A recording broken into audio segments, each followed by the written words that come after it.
Telugu రాష్ట్రాలని ఊపేస్తున్నటువంటి AE Nookaraju family బలవన్మరణం కేసుకు సంబంధించిన అసలు నిజాలు ఆర్టీవీ చేతిలో ఉన్నాయి. రెండు పక్షాలని క్లియర్గా పరిశీలించిన తర్వాత, వాళ్ళతో మాట్లాడిన తర్వాత చుట్టూ చాలామంది ఈ కేసుని తప్పుదో పట్టించడానికి, కొన్ని రాజకీయ కుట్రలు చేయడానికి, లేకపోతే ఇంకేదో మతపరమైనటువంటి విద్వేషాలను రగల్చడానికి ప్రయత్నిస్తున్న సమయంలో ఆర్టీవీ ఈ కేసులో నిబద్ధతగా పనిచేసి గ్రౌండ్ రియాలిటీని మీకు అందించే ప్రయత్నం చేస్తుంది. చాలా సింపుల్గా ఈ కేసు అసలు ఏంటి మొదటి నుంచి చివరి వరకు అని 4 లైన్లో కంక్లూడ్ చేయాలి అంటే జస్ట్ చూడండి. కులాంతర ప్రేమ వివాహం, కానీ భర్త మీద అసంతృప్తి, మతాంతర అక్రమ సంబంధం, దానికోసం భర్త హత్య, ప్రియుడితో సహజీవనం, ఆ తర్వాత అదే ప్రియుడితో గొడవ, బ్లాక్మెయిల్, చివరికి తప్పు బయటపడుతుందన్న భయంతో ఆత్మహత్య, చివరికి కుటుంబం మొత్తం ఛిద్రమైపోయింది. మరోపక్క ఆ ప్రియుడేమో జైలుకి వెళ్తున్నాడు. ఓ పక్క టెర్రరిస్ట్ కోణం, ఇంకో పక్క లవ్ జిహాద్ అంటూ కొంతమంది రాజకీయ నాయకులు, మరికొంతమంది సంఘాలు ఈ విషయంలో కొన్ని రాజకీయాలు చేసే ప్రయత్నం, తప్పుడు ప్రచారాలు చేసే ప్రయత్నం. కానీ ఆధారాలు చూస్తే అవన్నీ అబద్ధం అని తెలుస్తోంది. ఇప్పుడు ఆ ఆధారాలు ఆర్టీవీ మీ ముందు ప్రస్తావించబోతోంది. ఈవెన్ రిమాండ్ రిపోర్ట్లో ఉన్నటువంటి చాలా కీలక అంశాలను కూడా ఇప్పుడు ఆర్టీవీ ముందు ప్రస్తావించబోతోంది. ఈ ఏఈ నూకరాజు ఫ్యామిలీ కేసులో చాలా విషయాలు బయటకు వస్తున్నాయి. సౌజన్య జగదీశ్వర్ రెడ్డిది ఒక కులాంతర ప్రేమ వివాహం. పెళ్లి తర్వాత భర్త జగదీశ్వర్ రెడ్డిపై సౌజన్య అసంతృప్తిగా ఉంది. సాదిక్తో సౌజన్యకు పరిచయం ఏర్పడింది. అక్కడి నుంచి వివాహేతర సంబంధంగా మారింది. భర్త జగదీశ్వర్ రెడ్డి హత్య చేసి ఆ తర్వాత భర్తని చంపేసిన తర్వాత వేరే ప్లాన్స్లో ఉన్నారు. సాదిక్తో సహజీవనం కొనసాగించింది సౌజన్య. పెళ్లి చేసుకోవాలంటూ సాదిక్ని బ్లాక్మెయిల్ కూడా చేసింది. జగదీశ్వర్ రెడ్డి హత్య విషయం బయటపడుతుందన్నటువంటి భయంతో చివరికి సౌజన్య ఫ్యామిలీ మొత్తం ప్రాణాలు తీసుకుంది. ఇక్కడ సౌజన్య కదా మరి చేసింది అనే ఆరోపణలు వస్తున్నాయి కదా, మరి ఫ్యామిలీ ఎందుకు బలవన్మరణానికి పాల్పడింది, మిగతా వాళ్ళందరూ ఎందుకు కలిసిపోవాలనుకున్నారు అనే ప్రశ్నకు కూడా ఆర్టీవీ దగ్గర సమాధానం ఉంది. చివరికి ఇప్పుడు సాదిక్ని పోలీసులు అరెస్ట్ చేశారు. టెర్రరిస్టు కోణం ఉంది అంటూ కొంతమంది రాజకీయ నాయకులు ప్రచారాలు చేస్తున్నారు. కానీ బయటపడుతున్న ఆధారాలు చూస్తుంటే అదేమీ లేదంటూ తెలుస్తుంది. లవ్ జిహాద్ ఉంది అంటూ కొంతమంది నాయకులు, కొన్ని సంఘాలు దుమ్మెత్తిపోస్తున్నాయి. కానీ బ్యాక్గ్రౌండ్ స్టోరీ చూస్తే అవన్నీ అబద్ధపు ప్రచారాలంటూ తెలుస్తుంది. దానికి ఆధారాలు లేవు అంటూ పోలీసులే చెప్తున్నారు. And we have the full details from remand report. So మా ఏపీ ఇన్పుట్ ఎడిటర్ కృష్ణమోహన్ కూడా ఈ కేసుకు సంబంధించి పూర్తి స్థాయిలో డిగ్ చేశారు. అసలు ఏం జరిగింది అనేది, ఇన్ని ఆరోపణలు, ఇన్ని రకాల ప్రచారాల మధ్య ఆర్టీవీ అసలైన నిజాన్ని మీ ముందు పెట్టబోతుంది. మీకు క్లియర్గా ఈ విషయంలో క్లారిటీ ఇవ్వబోతోంది. సో కృష్ణమోహన్ మనతో జాయిన్ అవుతున్నారు. కృష్ణమోహన్, బయట ప్రజలందరికీ తెలిసింది ఒకటి, అందరూ చర్చించుకుంటున్నది ఒకటి, కానీ రియాలిటీ వేరే. ఒక హత్య కేసులో, ఒక కుటుంబం బలవన్మరణం కేసులో రాజకీయ నాయకులు ఎందుకు వస్తున్నారు, కొన్ని రకాల సంఘాలు ఎందుకు బయటకు వస్తున్నాయి, లవ్ జిహాద్ అంటున్నాయి, ఇంకో పక్కేమో టెర్రరిస్ట్ కోణం అని చెప్తున్నారు. బట్ అసలు నిజం వేరే ఉంది అంటూ తెలుస్తుంది. మీరు కూడా ఈ కేసులో చాలా విషయాలను వెలికి తీశారు, చాలా గ్రౌండ్ వర్క్ చేశారు కదా. అసలు ఏం జరిగింది కృష్ణమోహన్? వ్యూవర్స్కి మన ఆర్టీవీ ద్వారా అసలు నిజాన్ని చెప్పే ప్రయత్నం చేద్దాం. నందు, బేసిక్ గా ఎస్సీ ఎవరైతే కుటుంబం మరణించిందో, ఎస్సీ నూకరాజు కుటుంబం ఆత్మహత్యకు పాల్పడ్డారు. ఈ కేసులో వరుసగా 4 రోజుల నుంచి మనం గమనిస్తుంటే చాలా విభిన్నమైన కథనాలు. ఇది ఒక లవ్ జిహాద్ అని, లేదు ఒక టెర్రరిస్ట్ గ్రూప్ దీని వెనకాల నడుస్తుందని, వీళ్ళందరూ కలిసి ఆ కుటుంబాన్ని హత్య చేసే ప్రయత్నం చేశారు. అందుకే ఇతన్ని జగదీశ్వర్ రెడ్డి కుటుంబాన్ని టార్గెట్ చేసి అతని భార్య సౌజన్యాన్ని ఒక తన చేతిలోకి తీసుకున్నారు అని చెప్పే ప్రయత్నం అయితే జరిగింది. అయితే ఇది ఓవరాల్ గా ఒక చెప్పే పరిస్థితి అయితే కులాంతర ప్రేమ వివాహం ఇది పూర్తిగా కూడా ఒక రెండు బలమైన సామాజిక వర్గాలకు సంబంధించిన ఒక కులాంతర ప్రేమ వివాహం. ఇద్దరు ఇంజనీరింగ్ క్లాస్ లో చదువుతున్నారు, ఇద్దరు కలిసి ప్రేమించుకున్నారు, ఇద్దరు పెళ్లిళ్ళు చేశారు. అయితే కొంతకాలం వీళ్ళ జీవితం సజావుగా జరిగింది. కానీ భర్త మీద ఎక్కడో ఆమెకి కొంత అసంతృప్తి ఉంది. భర్త ఒక పెద్ద కాంట్రాక్టర్, ఆ కాంట్రాక్ట్ తో అతను తరచూ బయటికి వెళ్ళేవాడు. పెద్దగా ఇంటి పట్ల లేదా కుటుంబం పట్ల ఆయన ఎక్కువ డబ్బు, వ్యాపారం వాటి మీద దృష్టి సారించాడు తప్పితే కుటుంబం పట్ల ఆయన ఎక్కడ దాన్ని తీసే ప్రయత్నం చేయలేదు. మరోవైపు తీసుకుంటే ఇక్కడ ఈ సమయాన్ని ఈ వ్యవహారాన్ని భార్య సౌజన్య ఒక మతాంతర అక్రమ సంబంధాన్ని విస్తరలేదండి. అక్కడ ఈమె వయసు 36, అతని వయసు 26. ఈ మతాంతర అక్రమ సంబంధాన్ని కొడుకు ఏదైతే రాకిల్ కోచింగ్ సెంటర్ కి వెళ్లే సమయంలో అక్కడ మతాంతర అక్రమ సంబంధాన్ని చూశారు. చివరిగా చూస్తే ఎవరైతే అక్రమ సంబంధం ఎంచుకున్న సాజిద్తో పాటు సౌజన్య ఇద్దరు కూడా కలిసి ప్రేమించి పెళ్లి చేసుకున్న భర్తను చంపే ప్రయత్నం చేశారు. అది కూడా ఒక స్లో పాయిజన్ ఇచ్చి చంపే ప్రయత్నం చేశారు.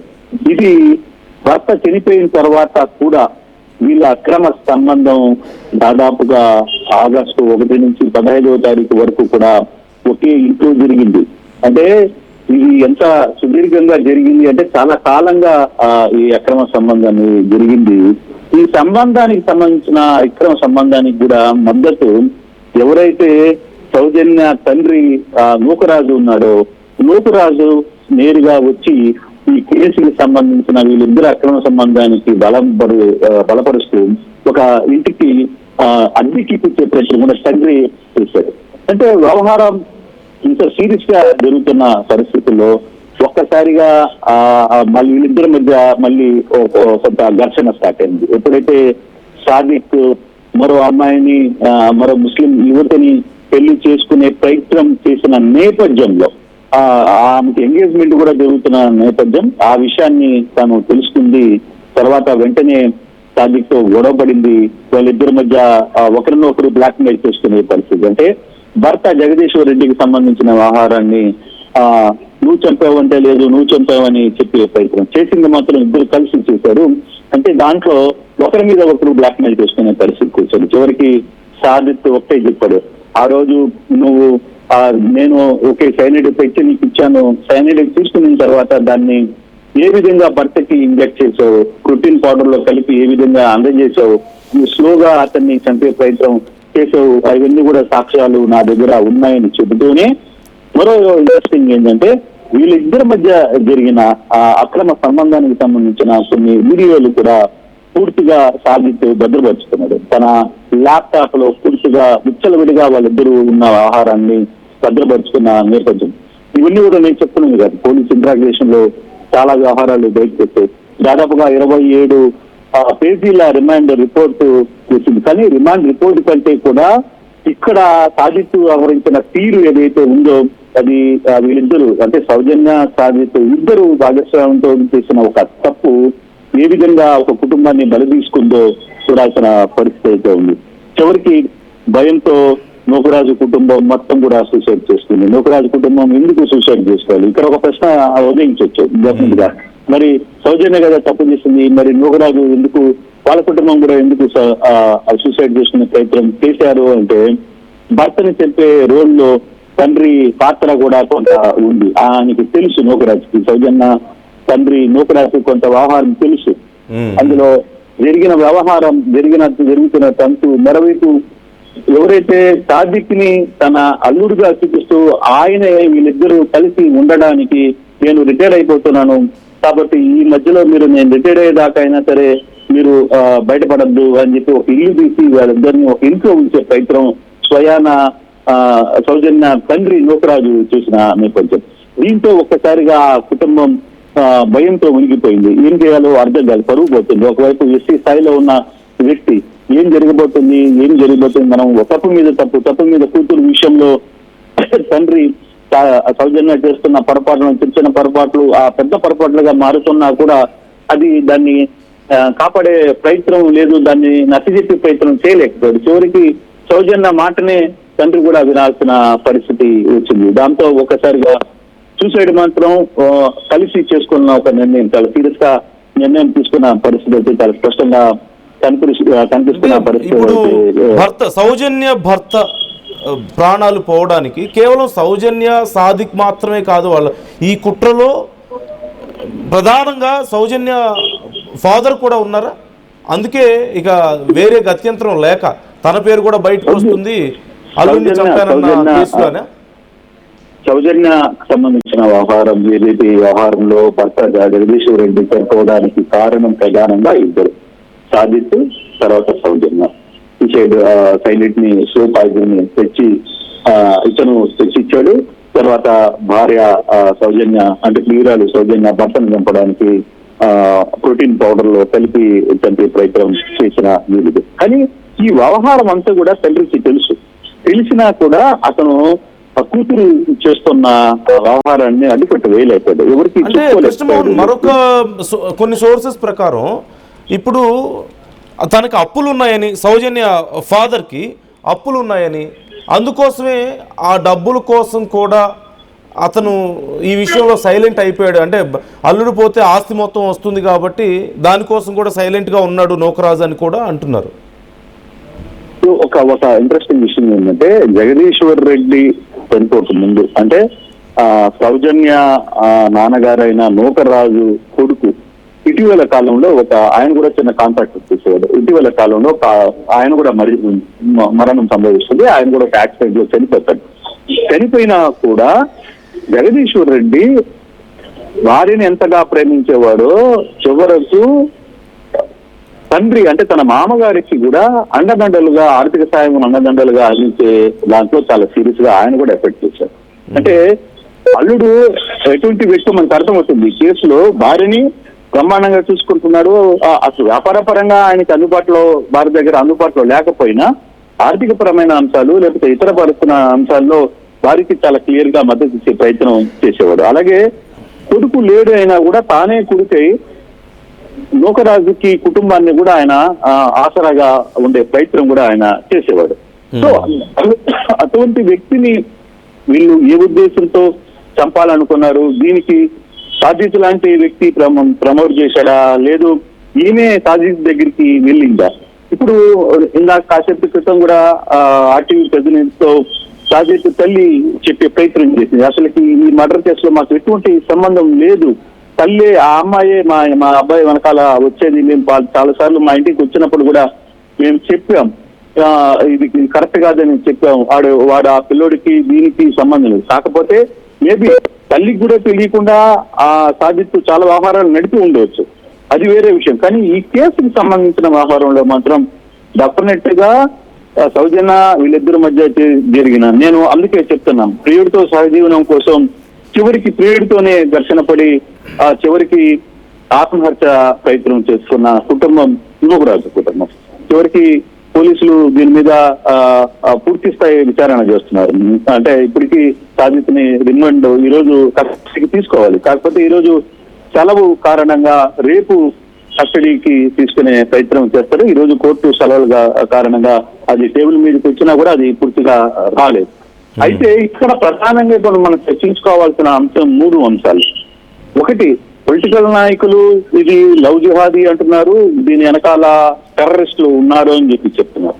మరోవైపు నిన్న ఎవరైతే సౌజన్య కుమారుడు మాట్లాడుతూ మీడియాతో నన్ను కూడా చాలాసార్లు బెదిరించాడు, నన్ను అవసరం అనుకుంటే నిన్ను టెర్రరిస్టులకి అప్పగిచ్చేస్తాను, టెర్రరిస్టులకి అమ్మేస్తాను నువ్వు నా మాటగానే వినకపోతే అని చెప్పే ప్రయత్నం కూడా చేశాడు.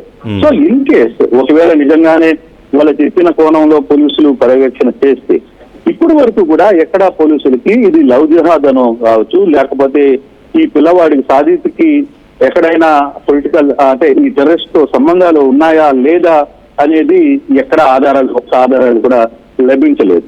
అయితే ఇప్పటి వరకు కూడా లవ్ జిహాద్ అంటున్న రాజకీయ నాయకులకు సంబంధించిన వ్యవహారంలో కూడా ఎక్కడ ఈ వ్యవహారాన్ని జరిగే ప్రయత్నం అయితే చాలా స్పష్టంగా కనపడుతుంది. రాజకీయ నాయకులు వాళ్ళ దగ్గర కూడా ఆధారాలు ఎక్కడ కనపట్ల పరిస్థితి అయితే లేదు. మొత్తం మీద సాదిత్ అనే వ్యక్తి కొంత క్రిమినల్ యాక్టివిటీ, కొంత మూడ్ ఉంది, డబ్బులు సంపాదించాలి.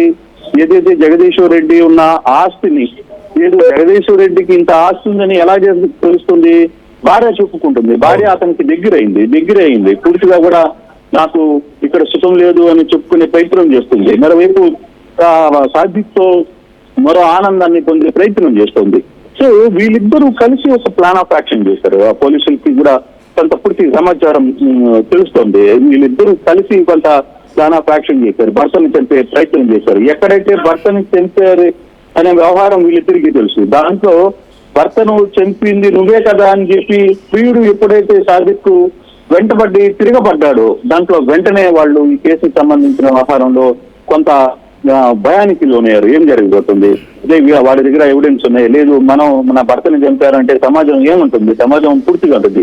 ఇది బలపరచడానికి కూడా కారణం జగదీశ్వర్ రెడ్డి సొంత తండ్రి అయిన భాస్కర్ రెడ్డి. ఆయన క్లియర్ గా ఒక కంప్లైంట్ ఇచ్చారు. దాంట్లో కూడా ఏమని ఇచ్చారు, నా కూతురు అంటే నా కొడుకు చనిపోవడానికి కారణం నా కోడలు కూడా దీంట్లో ఇన్వాల్వ్మెంట్ ఉంది, నా కోడలు సాదిత్తు కలిసే ఈ కేసుని చేశారు అని చెప్పే ప్రయత్నం కూడా మనం చూడాలి.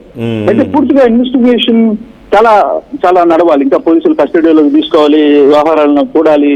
అయితే ఇప్పుడు చెప్తున్న ఏదైతే లవ్ జిహాదీ అంటారో, లేకపోతే వీడి వెనకాల ఒక 20 మంది టెర్రరిస్టులు ఉన్నారో, లేకపోతే వీళ్ళందరూ ఉన్నారో అనే అంశం మాత్రం ఎటువంటి పరిస్థితుల్లో ఇది కరెక్ట్ కాదు అనేది. బట్ ఎందుకు తీసుకొస్తున్నారంటారు కృష్ణమోహన్? కొంతమంది ఇప్పుడు మీడియా ముందుకు వచ్చి పెద్ద పెద్ద వాళ్ళు ఉన్నారు అందులో ఇలా మాట్లాడుతున్న వాళ్ళు, అతనికి ఈ ఉగ్రవాదుల బ్యాక్గ్రౌండ్ ఉందనో, వాళ్ళతో కనెక్షన్స్ ఉన్నాయనో, లవ్ జిహాద్ అని ఇలాంటివి కొంతమంది మాట్లాడుతున్నారు.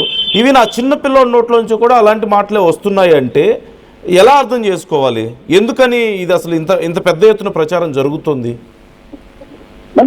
అంటే బేసిక్ గా ఒక సామాజిక వర్గం, ఒక ముస్లిం, లేదు ఒక ముస్లిం ఒక పని చేశాడు అంటేనే ఇటీవల కాలంలో, ఇప్పుడు లేని ఈ మధ్య కాలంలో దాని వెనకాల వేరే కథలు ఒక అల్లికల్లాగా వచ్చేస్తున్నాయి. అంటే దాంట్లో ముస్లింస్ లో మంచోళ్ళు లేరా, లేకపోతే ముస్లింస్ ఎప్పుడు అందరూ టెర్రరిస్టులతోనే సంబంధాలు ఉంటాయా, వాళ్ళందరూ లవ్ జిహాదులే చేస్తారా అనే అంశాన్ని మనం ఆలోచించాలి. కానీ ఇక్కడ జరిగిన పరిస్థితిని అర్థం చేసుకోకుండా ఈ చివరికి ఈ వ్యవహారంలో సౌజన్యానే చివరికి బురకా వేసుకోవడం, లేదు తెలుగులో ఖురాన్ ఉందా చదువుకుంటాను, నాకు ఖురాన్ అంటే ఇష్టం, నేను సాదిత్తోనే ఉంటాను, సాదిత్తో పెళ్లి చేసుకుంటాను, సాదిత్తోనే జీవితం గడుపుతాను అని చెప్పి స్వయాన వాళ్ళ తల్లులతో కూడా వచ్చి మాట్లాడిన సందర్భం. అయితే ఈ కేసులో ఇద్దరు అంటే ఒకరిది తప్పు లేదు, ఇంకొకరిది ఇది కాదు. ఇక్కడ అసలుకి కారణం తెరలేపిందే ఇక్కడ సౌజన్య సాదిత్కి వెళ్ళింది, సాదిత్తో కలిసిపోయింది. పూర్తిగా కూడా ఆమెని ఒక రకంగా వాళ్ళు కలిసి సహజీవనం సాగిస్తున్న పరిస్థితి, అలాగే వీడియోలు తీసుకుంటున్న పరిస్థితి.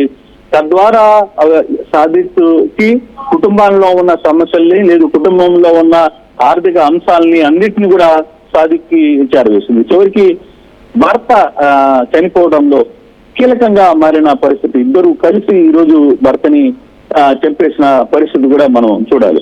సో అంటే ఈ కేసు చాలా కీలకంగా మారింది. కాకపోతే ఇప్పుడు ఈ లవ్ జిహాదీలు, లేదు టెర్రరిస్టులు, ఇవన్నీ కూడా చిన్న పిల్లవాడు టెర్రరిస్ట్ గురించి తెలుసా, టెర్రరిస్ట్ అంటే ఏందో ఆ పిల్లవాడికి తెలుసా? కానీ ఆ పిల్లవాడు నోట్లో నుంచి ఆ మాటలు వచ్చేసి ఈ టెర్రరిస్టులు నేను నమ్మేస్తాను, నన్ను తీసుకెళ్లిపోతారు అని చెప్పే ప్రయత్నం జరిగింది. అంటే అక్కడ ఎక్కడ ఎవరు ఏ విధంగా భయపెట్టారు? ఒకవైపు సౌజన్యాన్ని కొడుక్కి ఆ విధంగా చెప్పే ప్రయత్నం చేసిందా? సాదిక్ నిజంగానే ఆ కొడుకుని కొట్టేవాడు, సరే కొట్టుండొచ్చు కూడా, లేదు భార్యాభర్తల మధ్య గొడవలు జరిగాయి, అది కూడా రిమాండ్ రిపోర్ట్ లో ఉంది. జగదీష్ ని ఒకరోజు ఈ అక్రమ సంబంధం తెలిసిన తర్వాత జగదీశ్వర్ రెడ్డి బలవంతంగా సాదిక్ ని ఇంటికి పిలిపిస్తాడు. ఇంటికి వెళ్ళిన తర్వాత ఇంట్లో ఒక 10 మంది మనుషులు అతన్ని కొట్టే ప్రయత్నం చేస్తారు. కొట్టినప్పుడు అతను తలుపు వేసుకొని, ఇదంతా కూడా రిమాండ్ రిపోర్ట్ లో ఉంది క్లియర్ గా, దాన్ని తలుపు గెడ తీసి బయటికి పారిపోయే ప్రయత్నంలో ఆ పక్కడున్న కత్తితో దాడి చేస్తాడు జగదీశ్వర్ రెడ్డి. వీళ్ళిద్దరి మీద కూడా పూర్తిగా సందర్భాలు ఉన్నాయి. అయితే ఒకరి మీద ఒకరు, భర్త ప్రియుడు ఇద్దరు ఒకరి మీద ఒకరు దాడి చేసుకునే ప్రయత్నంలో అంతకంటే ముందు సౌజన్యకి ఈ అబ్బాయికి ఉన్న ఒక లవ్, అది ఒక అపవిత్ర సంగమం సంబంధించిన ఈ వీడియోస్ అన్ని కూడా అతని దగ్గర ఉంచడం. మరి నువ్వు ఎంత ఉన్నా అంటే మీరిద్దరు అంగీకారం లేకుండా ఈ సంఘటన జరిగే ప్రయత్నం జరుగుతుందా? అది జరగదు కదా. మరి మీరిద్దరు ఎన్ని రకాల లాకప్ మొత్తం ఆ వీడియోలే అని చెప్పి పోలీసులు చెప్తున్న పరిస్థితి. అంటే ఇది అఫీషియల్ గా చెప్తున్నారా లేదా అనేది నేను చెప్పట్లా. జరిగిన వాస్తవాన్ని, జరుగుతున్న ఇంట్రాగేషన్ లో ఏం జరిగింది అనే అంశాన్ని క్లియర్ గా ఇప్పుడు ప్రయత్నం చేస్తున్నాను. అంటే ఇప్పుడు కృష్ణమోహన్, మీరు మనం ఇంతకుముందు మాట్లాడుకున్నట్టుగా నూకరాజు వీళ్ళ కోసం ఒక ఇల్లు కూడా తీసి పెట్టాడు అని చెప్పేసి తెలుస్తుంది. వాళ్ళిద్దరూ ఒక రిలేషన్లో ఉన్నారని తెలిసి, అది కంటిన్యూ అవుతుందని తెలిసి వాళ్ళ కోసం ఈయన సపోర్టివ్గా ఇల్లు కూడా తీశారంటున్నారు. నేను ఇంతకుముందు ఈ సాజిద్ ఫ్యామిలీతో మాట్లాడినప్పుడు వాళ్ళు చెప్పేది ఏంటంటే వీళ్ళిద్దరి మధ్యలో రిలేషన్ ఉందన్న విషయం వాళ్ళకి తెలుసు, ఇల్లు తీసి పెట్టాడన్న విషయం కూడా వాళ్ళకి తెలుసు. అంటే ఇరు కుటుంబాల నుంచి ఈ విషయంలో సపోర్ట్ దొరికింది, దానికి ఇంకేదైనా కారణం ఉంది అని అనుకోవాలా, లేకపోతే కేవలం నూకరాజు తన పరువు పోతుందన్న కారణంతో వాళ్ళని అలా కొనసాగించాడా? అంటే ఇక్కడ నందు బేసిక్ గా సౌజన్య చేస్తున్న తప్పుని, సౌజన్య మాటని నూకరాజు కాదని లేకపోయాడు. మీరు ఇందాక ఒక మాట అన్నారు, ఆర్థికపరమైన అంశాలు వాళ్ళు కూడా అప్పుల్లో ఉన్నారండి, వాళ్ళు కూడా ఇబ్బందుల్లో ఉన్నారు. అటువంటి ఇబ్బందులను తీర్చడంలో సౌజన్య, అందుకే నేను ఇందాక కూడా చెప్పా, జగదీశ్వర్ రెడ్డి మామగారి ఇంట్లో అంటే అల్లుడుగా ఉండి ఆయన కొడుకుగా కొన్ని బాధ్యతలు కూడా నిర్వహించారు. అక్కడ కొన్ని అప్పులు తీర్చే ప్రయత్నం చేశారు, ఆర్థికంగా సాయం చేసే ప్రయత్నం చేశారు అనేది కూడా తెలుస్తోంది. అయితే కొన్ని ఆస్తుల్ని సౌజన్య పేరు మీద కూడా పెట్టే ప్రయత్నం చేశాడు. సో ఇవన్నీ అతను కొంత ఈ కాంట్రాక్ట్స్ వీటిల్లో వెళ్ళిపోయాడు చెప్తే ఇంట్లో ఏం జరుగుతుందని అంతాన్ని ఆయన క్లియర్ గా చెప్పలేకపోయాడు. చివరికి భర్తగా ఈమె చెప్పుకునే ప్రయత్నం చేసింది, నేను అతనితో ఉంటాను, వెళ్ళిపోతానని. అంటే అటువంటి సిచ్యువేషన్ ఎవరికైనా కొంత ఇబ్బందికరంగా మారే పరిస్థితి. సో అటువంటి సిచ్యువేషన్ జరిగిన తర్వాత జరుగుతున్న ఈ అంశాల మీద ఇంకా పూర్తి స్థాయి విచారణ అయితే జరగాలి. ఇప్పుడు కస్టడీలో తీసుకున్నప్పుడు ఈ వ్యవహారాలన్నీ కూడా బయటపడతాయి. వాళ్ళ కస్టడీ రిపోర్ట్ లో అసలు వాడు ఏం చెప్పాడు, వీళ్ళు ఏం రాసుకున్నారు అనేది కూడా కొంత వివరాలు బయటకు వచ్చే అవకాశం అయితే చాలా స్పష్టంగా కనబడుతుంది. Manoj, right. Thank you Krishnamohan. ఎప్పటికప్పుడు మాకు సమాచారం అందిస్తుండండి ఈ కేసు విచారణకు సంబంధించి. సో సింపుల్గా చాలా బ్రీఫ్గా అసలు ఏం జరిగింది అనేది చెప్పుకోవాలి అంటే, సౌజన్య జగదీశ్వర్ రెడ్డిలది కులాంతర ప్రేమ వివాహం. అయితే మ్యారేజ్ తర్వాత జగదీష్ రెడ్డి చాలా బిజీగా ఉన్నాడు వర్క్ విషయంలో, తన కాంట్రాక్ట్స్, బిజినెస్ విషయంలో. సౌజన్య మాత్రం జగదీష్ రెడ్డి విషయంలో అన్హ్యాపీగా ఉంది అంటూ తెలుస్తుంది. ఈ నేపథ్యంలోనే అదే సమయంలో సాదిక్ పరిచయం అయ్యాడు. సాదిక్తో స్లోగా పరిచయం పెరిగింది. వాళ్ళిద్దరి మధ్య అది వివాహేతర సంబంధంగా మారిపోయింది. ఆ టైంలో చాలా విషయాలు, తనకు సంబంధించిన ఆస్తి విషయాలు, తన ఇంట్లో విషయాలు అన్నీ సౌజన్య సాదిక్కి చెప్తూ వచ్చింది. అయితే వీళ్ళిద్దరూ మాట్లాడుకొని జగదీశ్వర్ రెడ్డిని స్లోగా అడ్డు తప్పించేశారు. అడ్డు తప్పించిన తర్వాత వీళ్ళిద్దరి మధ్యలో గొడవలు మొదలయ్యాయి. ఎందుకు? సౌజన్యేమో సాదిక్ కావాలి నాకు అని చెప్పి మాట్లాడడం మొదలుపెట్టింది, పట్టుబట్టడం మొదలుపెట్టింది. కానీ సాదిక్ మాత్రం వేరే పెళ్లి చేసుకోవడానికి రెడీ అవుతున్నాడు. ఎందుకంటే వీళ్ళిద్దరి మధ్యలో ఏజ్ గ్యాప్ చాలా ఎక్కువగా ఉంది. సాదిక్ చిన్నవాడు వయసులో. సో సాదిక్ పెళ్లి చేసుకోవడానికి రెడీ అవుతున్నారు. ఎందుకు? మళ్ళీ సాదిక్ ముస్లిం అయ్యాడు, తిను హిందువు, ఏజ్ కూడా చాలా డిఫరెన్స్ ఉంది, ఆల్రెడీ మ్యారేజ్ అయ్యి పిల్ల కూడా, ఒక బాబు కూడా ఉన్నాడు కాబట్టి. సో అది కుదరదని చెప్పేసి తాను పెళ్లి చేసుకోవడానికి రెడీ అవుతుంటే, ఆ పెళ్లి నేను జరగనివ్వను, నీ విషయం బయట పెడతాను, నువ్వు నా హస్బెండ్ని చంపేశావని చెప్పేసి సౌజన్య బెదిరించింది. తీరా చూస్తే సాదిక్ సౌజన్యని బెదిరించడం మొదలుపెట్టాడు. నేనే నీ విషయం బయట పెడతాను, నువ్వే నీ హస్బెండ్కి రోజు అది పాయిజన్ కలిపిచ్చేసావు అని చెప్పేసి. లేదు, నువ్వు తీసుకొచ్చి ఇస్తేనే నేను కలిపాను కదా అని చెప్పి సౌజన్య అంటే, కలిపి ఇచ్చింది అయితే నువ్వే కదా, నువ్వే నీ హస్బెండ్ని చంపేశావని చెప్పి సాదిక్ ఇలా ఒకరినొకరు బెదిరించుకోవడం మొదలుపెట్టారు. ఆ టైంలో ఈ విషయం అప్పటికే నూకరాజుకు తెలుసు. నూకరాజు కూడా ఈ విషయాన్ని తెలిసి వాళ్ళిద్దరూ కలిసి ఉండడానికి, వీళ్ళ వివాహేతర సంబంధాన్ని కొనసాగించడానికి ఒక ఇల్లు కూడా తీసి పెట్టాడట. ఈ విషయం ఆల్రెడీ సాదిక్ పేరెంట్స్కి కూడా తెలిసి ఈ విషయంలో గొడవలు కూడా జరిగాయి. సో ఇంత గందరగోళం జరుగుతున్న నేపథ్యంలో ఒక సోర్స్ ప్రకారం నూకరాజుకి ఆల్రెడీ చాలా అప్పులు ఉన్నాయని, ఆ ఆస్తి కోసం, ఒకవేళ జగదీశ్వర్ రెడ్డి కనుక పోతే ఆస్తి వస్తుంది కాబట్టి ఆస్తి కోసం అని చెప్పేసి జగదీశ్వర్ రెడ్డిని చంపడానికి, లేదంటే సాదిక్తో తన రిలేషన్ కంటిన్యూ చేయడానికి నూకరాజు కూడా కొంత హెల్ప్ చేశాడన్న సోర్స్ మనకు కనిపిస్తుంది. ఈ నేపథ్యంలోనే ఇక అసలు విషయం బయట పెడితే వీళ్ళిద్దరు గొడవ పడుతున్నారు. వీళ్ళిద్దరికీ పొంతన కుదరడం లేదు. సౌజన్యకి చెప్పే ప్రయత్నం చేశాడు, అయిపోయింది ఏదో అయిపోయింది కదా, మన పని మనం చూసుకుందామని నూకరాజు చెప్పడానికి ట్రై చేస్తే కూడా సౌజన్య వినలేదు. నాకు సాదిక్ కావాలని పట్టుబట్టిన నేపథ్యంలో ఇది ఏదో ఒక రోజు బయటపడుతుందన్న ఉద్దేశంతో ఇక తమ కొడుకు పోయాడని ఆల్రెడీ కంప్లైంట్ కూడా వచ్చింది. జగదీష్ రెడ్డి ఫాదర్ కంప్లైంట్ ఇచ్చాడు, అందులో సౌజన్య హస్తం ఉంది అని తన కొడుకు చనిపోవడంలో. సో ఖచ్చితంగా ఇది బయటపడితే మొత్తం ఫ్యామిలీ పరువు పోతుంది, అల్లుడిని చంపేవన్న పేరు వస్తుంది, భర్తను చంపేవన్న నీకు పేరు వస్తుంది, ఆస్తి విషయం వస్తుంది, అక్రమ సంబంధం విషయం బయటకు వస్తుంది, ఇవన్నీ బయటకు వస్తాయని చెప్పేసి మరోపక్క సాదిక్ ఈ ప్రేమకు ఒప్పుకోవడం లేదని చెప్పేసి ఇక అందరూ కలిసి బలవన్మరణానికి పాల్పడ్డారు. సాదిక్ పేరు కూడా రాశారు. ఇందులో సాదిక్ది తప్పుంది, సౌజన్యాది తప్పుంది, నూకరాజుది తప్పుంది, అండ్ ఇటు వీళ్ళ ఫ్యామిలీకి కూడా తెలుసు అని తెలుస్తుంది. సో ఇక ఆస్తి విషయాలు ఎవరెవరు ఎంత తీసుకున్నారు, ఎంత వచ్చినాయి అనేది ఇప్పుడు పోలీసుల విచారణలో బయటపడుతుంది. This is the basic story. ఇంకా ఇంటర్నల్గా చాలా విషయాలు బయటకు రావాల్సి ఉంది. సో వ్యూవర్స్, మీ ఒపీనియన్స్ ఏంటి ఈ అంశానికి సంబంధించి? అఫ్ కోర్స్ ఒక్క విషయం అయితే నిజం, దీన్ని కొంతమంది రాజకీయం చేస్తున్న వాళ్ళు లేకపోలేదు. ఇదేదో ఉగ్రవాదుల చర్య అని, ఉగ్రవాదుల కనెక్షన్స్ ఉన్నాయని అతనికి, ఇంకో పక్క ఇది లవ్ జిహాద్ అని ఇంకేవేవో చెప్పే ప్రయత్నం చేస్తున్నారు. సో ఆల్రెడీ ఈ విషయం సమాజంలో చాలామంది మెదళ్లలో వేళ్ళునికిపోయింది, బాగా డీప్గా వెళ్ళిపోయి ఉంది. వాళ్ళ కోణంలో వాళ్ళు ఎమోషనల్గా కనెక్ట్ అయ్యారు కొంతమంది.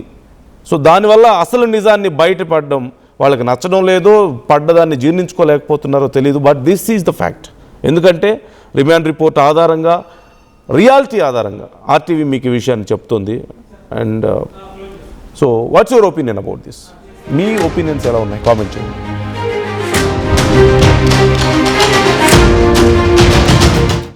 టోర్నమెంట్ కి ముందు పెయింట్ ఎలా చేస్తాం?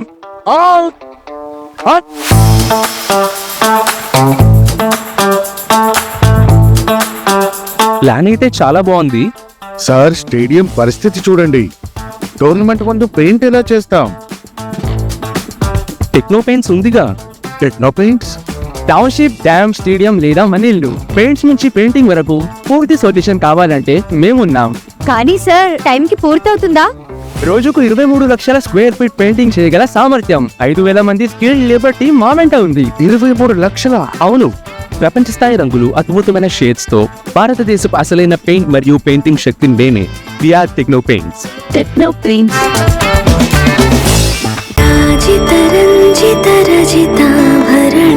Pure in its form with grace made noble.